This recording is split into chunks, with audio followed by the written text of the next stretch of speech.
Hello friend, welcome to our YouTube channel. मैं हूं Rizwan Bloch. आप देख रहे हैं मेरा यूट्यूब चैनल बलोच रिएक्टर। तो जी हाँ दोस्तों, उम्मीद करते हैं सब खैरियत से होंगे, फिट होंगे, मज़े में होंगे। तो जी हाँ दोस्तों, आज हम जिस वीडियो को देखने जा रहे हैं या जिस वीडियो पर रिएक्शन करने जा रहे हैं वो बहुत ही ज़बरदस्त होने वाली है।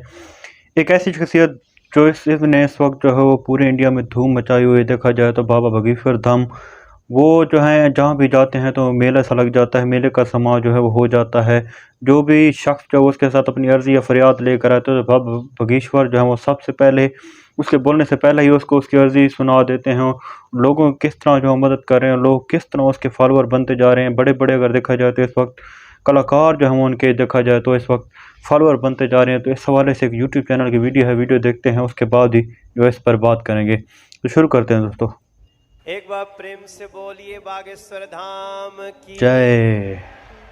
दोस्तों, बागेश्वर धाम सरकार जी इन दिनों कुछ ज्यादा ही चर्चाओं में है और YouTube, फेसबुक समेत कई सोशल मीडिया प्लेटफॉर्म्स पर ये छाए हुए हैं क्योंकि इनके अंदर जो खासियत है वो किसी चमत्कार से कम नहीं है। कई लोग तो इन्हें साक्षात भगवान मान रहे हैं क्योंकि ये लोगों के झूठ का पर्दाफाश करने से लेकर भूतों को भगाने तक ये सभी काम चुटकियों में कर देते हैं। और अब तो मनोज तिवारी से लेकर अमिताभ बच्चन और यहाँ तक कि मोदी जी भी इनके फैन है। कहा तो यहाँ तक जाता है कि बागेश्वर सरकार का एक अदृश्य सेनापति है जो भूतों को भगाने में इनकी मदद करता है। तो क्या है बागेश्वर सरकार की असल सच्चाई, आइए जानते हैं इस वीडियो में। दोस्तों, यूं तो हमारे देश में कई बाबा आए और कई सारे लोगों ने उनके आश्रम में माथे टेके। यहाँ तक कि बड़े बड़े फिल्मी सितारों ने भी इनके दरबार में अपनी हाजिरी लगाई। लेकिन इस समय जो प्रसिद्धि बागेश्वर महाराज जी को मिल रही है वो आज तक किसी को नहीं मिली है। लंबे लंबे बालों वाले, माथे पर चंदन और अक्सर सर पर पगड़ी बांधे नजर आने वाले बागेश्वर धाम सरकार जी की बात ही कुछ और है। और इस चीज का सबसे बड़ा सबूत बड़े बड़े फिल्मी सितारों का इनके दरबार में आके इनके प्रवचन और गीत सुनना है। फिर चाहे मोदी सरकार के सबसे दिग्गज नेता मनोज तिवारी हो या फिर साउथ इंडियन फिल्म इंडस्ट्री के सुपरस्टार सुमंत तलवार, जिन्होंने बागेश्वर धाम आकर बाबा के नाम पर ठुमके भी लगाए और हाथ जोड़कर नमस्कार भी किया। अभी हाल ही में सदी के महानायक अमिताभ बच्चन जी की एक वीडियो बहुत ज्यादा वायरल हो रही है जिसमें वो बैठकर बाबा के कीर्तन का आनंद ले रहे हैं। लेकिन दोस्तों, ये एक रात का चमत्कार नहीं है, बल्कि इसके पीछे एक ऐसे बच्चे की कहानी छुपी हुई है जिसके संघर्ष के बारे में जानकर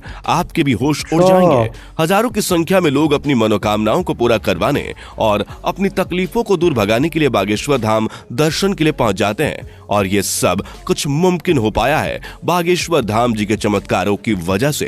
कहा जाता है कि स्वयं हनुमान जी की कृपा बागेश्वर बाबा के ऊपर बनी हुई है और उन्हीं की असीम शक्तियां हैं जिनकी सहायता से बागेश्वर धाम सरकार किसी के भी मन की बात को जान लेते हैं और उसके बताने से पहले ही कागज पर उसकी समस्याएं लिख देते हैं, जिसके कई सारे प्रमाण आपने इनके वायरल वीडियोस में देखे ही होंगे। स्टेज पर आकर जब कोई अपनी परेशानी बताता है तो बागेश्वर महाराज उसे पहले से ही लिखे हुए पर्चे को पढ़ने के लिए कहते हैं, जिसे देखकर भक्तगण पूरी तरह से आश्चर्यचकित रह जाते हैं क्योंकि उन्होंने अभी तक अपनी दुखों को और परेशानी को बाबा को बताया भी नहीं था। उससे पहले ही उनके बारे में बाबा पर्चे पर लिख चुके थे, जिसके बाद बाबा सभी के सामने परेशानियों का हल बताते हैं और भक्तों को ये विश्वास दिलाते हैं कि उनकी परेशानियां दूर हो जाएंगी। लेकिन दोस्तों, आपको बता दें कि बागेश्वर धाम काफी सख्त मिजाज के भी हैं, क्योंकि अगर कोई इनके सामने झूठ बोलता है या फिर गलत नियत के साथ अपनी इच्छाएं लेकर पहुंचता है तो ये उसकी पोल खोलने में भी कोई कसर नहीं छोड़ते। लेकिन ज्यादातर इनके पास परेशान लोग ही आते हैं। इनमें से कुछ लोग वो होते हैं जिनके ऊपर किसी भूत प्रेत का साया होता है, लेकिन बाबा के सामने आते ही वो भूत प्रेत का साया भी चुटकियों में भाग जाता है क्योंकि इनके ऊपर हनुमान जी की असीम कृपा है। वो कहते हैं ना कि भूत पिचास निकट नहीं आवे, महावीर जब नाम सुनावे। दोस्तों, हनुमान जी के परम भक्त बागेश्वर सरकार जी का असली नाम पंडित धीरेन्द्र कृष्ण शास्त्री है, लेकिन लोग इन्हें बागेश्वर धाम महाराज और बागेश्वर सरकार के नाम से जानते हैं। पंडित धीरेन्द्र कृष्ण शास्त्री जी का जन्म 4 जुलाई 1996 को मध्य प्रदेश के छतरपुर जिले के छोटे से गांव गढ़ा में हुआ था। ये एक बहुत ही गरीब पंडित परिवार से ताल्लुक रखते हैं।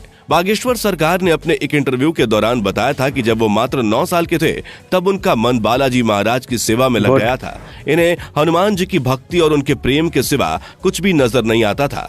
बागेश्वर महाराज जी का कहना है कि हनुमान जी की भक्ति और उनकी कड़ी साधना का ही परिणाम है कि उन्हें ऐसी सिद्धियां प्राप्त हुई हैं जिनकी वजह से वो लोगों की सहायता कर पाते हैं। असल में इन्होंने अपनी शुरुआती शिक्षा अपने दादाजी के साथ रहकर प्राप्त की थी। कहा जाता है कि इनके दादाजी भी अपने समय के बहुत बड़े विद्वान शास्त्री हुआ करते थे और उन्हें भी दिव्य शक्तियां प्राप्त थीं। इनके दादाजी भी दिव्य दरबार लगाकर लोगों की समस्याओं का हल करते थे। तभी से इन्होंने अपने दादाजी को अपना गुरु मान लिया और उनसे ही सारी चीजें सीखने लगे। दादाजी के साथ रहकर इन्होंने रामायण, महाभारत और गीता जैसे धार्मिक ग्रंथों का अध्ययन किया। लेकिन अगर इनकी प्रारंभिक शिक्षा की बात की जाए तो बागेश्वर सरकार ने अपने गांव से ही 8वीं तक पढ़ाई की और फिर उसके बाद अपनी आगे की पढ़ाई पूरी करने के लिए वो गांव से करीब 6 किलोमीटर दूर जाया करते थे, क्योंकि गांव में हाई स्कूल नहीं था। इसी तरह इन्होंने 12वीं की परीक्षा दी और 12वीं पास करने के बाद इन्होंने बैचलर ऑफ आर्ट्स में अपना ग्रेजुएशन भी पूरा किया। यानी कि हनुमान जी की असीम कृपा के साथ साथ बागेश्वर सरकार के पास डिग्रियां भी हैं। बता दें कि अपने ग्रेजुएशन के दिनों से ही धीरेन्द्र कृष्ण अपने दादाजी की तरह बालाजी महाराज की सेवा करने लग गए थे। इनके घर के पास बालाजी यानी कि हनुमान जी का एक प्राचीन मंदिर भी है, जहां पहले इनके दादाजी दरबार लगाया करते थे। लेकिन उनकी मृत्यु के बाद दरबार कई सालों तक खाली रहने लगा। लेकिन धीरेन्द्र कृष्ण शास्त्री ने हनुमान जी की सेवा करनी नहीं छोड़ी और वो लगातार बालाजी के नाम का ध्यान करने लगे। लंबे समय तक ध्यान में लीन रहने के बाद इनके ऊपर बालाजी और उनके स्वर्गीय दादाजी ने अपनी कृपा दिखाई और अचानक से ही उन्हें असीम शक्तियों का एहसास होने लगा। उन्हें महसूस हो रहा था कि वो लोगों के मन की बातों को समझ सकते हैं, वे क्या चाहते हैं, उनके दिमाग में क्या चल रहा है। ये सारी बातें वे बिना कुछ कहे ही समझ जाते थे और उनका निवारण भी बताते थे। अपनी इन शक्तियों का इस्तेमाल करके इन्होंने लोगों के कष्टों को दूर करना शुरू कर दिया। लोग जब इनके पास अपनी समस्या लेकर आते थे तो ये पहले से ही उनके मन की बात समझकर उन्हें समस्या का समाधान बता देते थे। धीरे धीरे धीरेन्द्र शास्त्री जी को ये समझ में आ गया कि उनके अंदर उनके दादाजी की ही तरह दिव्य शक्तियां मौजूद हैं। तब जाकर उन्होंने अपना दरबार लगाना शुरू किया और यहीं से धीरेन्द्र कृष्णा शास्त्री बागेश्वर धाम सरकार के नाम से फेमस होने लगे। मंगलवार और शनिवार को अपना धाम लगाकर ये भक्तों के दुख तकलीफों का निवारण करते हैं। जिनकी अर्जी लगती है उन्हें बागेश्वर धाम अपने पास बुलाते हैं और उसकी समस्या को उसके बिना कुछ बोले ही सवाल और सवालों का हल एक पर्चे में लिख देते हैं, जिससे लोगों का विश्वास बागेश्वर धाम पर और भी ज्यादा बढ़ने लगा है। आप ये जानकर हैरान रह जाएंगे कि बागेश्वर धाम सरकार ने केवल भारत में ही नहीं बल्कि पूरी दुनिया में अपने दरबार लगाए हैं और लाखों की भीड़ इकट्ठा करके उनके दुखों का निवारण किया है। कुछ लोग तो इन्हें साक्षात भगवान का दर्जा देते हैं। हालांकि कुछ महिलाएं ऐसी भी हैं जो बागेश्वर धाम सरकार की खूबसूरती को देखकर उनके ऊपर अपना दिल हार बैठती हैं और उनकी बातें सुनने और उन्हें एक नजर देखने के लिए उनके धाम पहुंच जाती हैं। लेकिन अपने सख्त मिजाज के लिए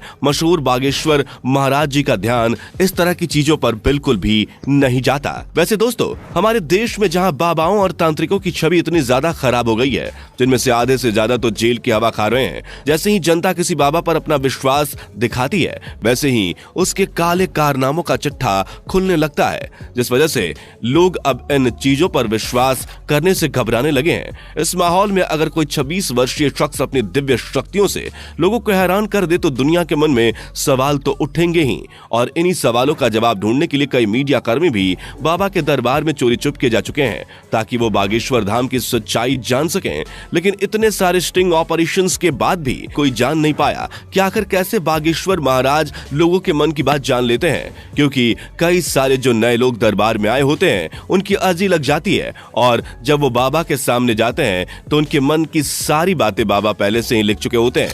इस तरह की चीजें देखकर मीडिया कर्मियों के भी होश उड़ गए और वो लगातार बागेश्वर महाराज को लेकर जांच पड़ताल कर रहे हैं। लेकिन अभी तक उन्हें कोई भी ऐसी चीज प्राप्त नहीं हुई है जिसे लेकर वो बागेश्वर धाम सरकार के ऊपर किसी तरह का सवाल उठा सके या उन पर कोई आरोप लगा सके। शायद इसीलिए बड़े बड़े नेता और अभिनेता बागेश्वर धाम पर विश्वास करने लगे हैं। वैसे दोस्तों, इनके बारे में एक बात बहुत ज्यादा प्रचलित है, वो ये कि इनका एक सेनापति भी है जो किसी को दिखाई नहीं देता। वो सेनापति बागेश्वर धाम सरकार की रहस्यमयी तरीके से मदद करता है। हालांकि ये बात कितनी सच्ची है और कितनी झूठी ये तो कोई नहीं जानता, लेकिन बागेश्वर महाराज के भक्तों का मानना है कि बाबा के पास कोई ना कोई रहस्यमय शक्ति जरूर है जिसकी सहायता से वे भूतों प्रेतों को डरा कर भगा देते हैं। और भक्तों का यह कहना है कि जिस किसी का भी भूत बाबा ने भगाया है उसे आज तक कोई परेशानी नहीं हुई है। तभी तो इनके दरबार में लाखों लोग आते हैं, नहीं तो आज के समय में किसके पास इतनी फुर्सत है कि वो किसी बाबा के दरबार में जाकर उसके प्रवचन सुने। तो तो दोस्तों आज के लिए सिर्फ इतना ही। जाने से पहले वीडियो को लाइक शेयर जरूर करें और ऐसी और वीडियोस के लिए चैनल को सब्सक्राइब करके बेल नोटिफिकेशन को भी जरूर ऑन कर लें। धन्यवाद। ओके, हो गया जी। जी हाँ यार, बड़ी ही कमाल की वीडियो थी यार। बचपन से ही उनका शौक था लोगों की खिदमत करना। अब जो है वो पूरी दुनिया उनके सामने पीछे आगे पीछे घूमती है। अब बड़े बड़े कलाकार और बड़े बड़े सियासतदान आप देखेंगे तो आपको बाबा भीश्वर के अगर उसमें भीड़ में जो नज़र आएंगे। 4 लाख के करीब जो है वो एक उन्होंने मेरे ख्याल में मजमा लगाया है। तो 4 लाख से ज़्यादा लोग जो उस मौज में शरीक हुए हैं, जिसकी वजह से बाबा बागेश्वर को जो है वो जाकर ये कहना पड़ा कि प्लीज़ अंदर मत आइए, जगह नहीं है। आप मेरा जो है बातें जो है बाहर खड़ी होकर सुन सकते हैं, मुझे टीवी पर देख सकते हैं। तो अगर देखा जाए तो इनके दादाजी भी जो है वो हनुमान की खिदमत किया करते थे, वहाँ से जो इनका सिलसिला शुरू हुआ है। तो बाबा बागेश्वर को भी बचपन से ही शौक़ था, तो उन्होंने वो दरबार संभाला, वहाँ से जो है लोगों की खिदमत करना शुरू की। और देखते ही देखते इस वक्त जो है वो इंडिया के पॉपुलर जो हैं वो बाबा बन चुके हैं। लोग उन पर ट्रस्ट करते हैं क्योंकि लोगों को उनकी बातों को जो है परख लेते हैं, उनका हल भी बताते हैं और मौके पर ही जो है वो लोगों को मसाइल सुनकर उनका हल फौरी तौर पर पेश कर देते हैं। वजह यह है कि वो आर्जी लेकर आने वाले शख्स की जो पहले से ही रिक्शा जान लेते हैं कि वो क्या कहना चाहते हैं, उनका मसला क्या है, और उसका फौरी जो है वो हल प्रोवाइड कर देते हैं। तो जी हाँ दोस्तों, आपका क्या कहना है बाबा बागेश्वर के बारे में? कैसी लगी? अगर वीडियो अच्छी लगी तो लाइक करें, शेयर करें, कमेंट सेक्शन में अपनी राय दीजिए। मिलते हैं नई वीडियो के साथ, इजाज़त दीजिए।